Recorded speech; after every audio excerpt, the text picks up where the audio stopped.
ایک بستی میں بلال نام کا ایک لڑکا رہتا تھا۔ اس کے گھر کے ساتھ ایک بوڑھی اماں رہتی تھی۔ وہ کمزور تھی، چلنے میں مشکل ہوتی تھی اور اکثر ان کے گھر میں پانی یا کھانا ختم ہو جاتا تھا۔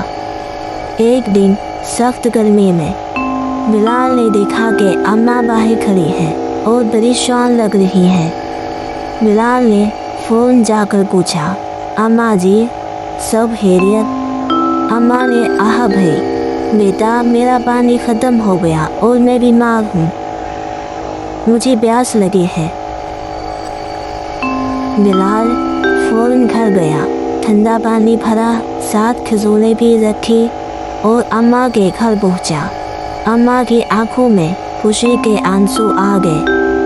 بلال نے کہا، اماں جی ہمارے نبی صلی اللہ علیہ وسلم نے فرمایا کہ پڑوسی کا حق پہچانو اور اس کے ساتھ بھلائی کرو، اس لیے آپ میری اماں جیسی ہیں۔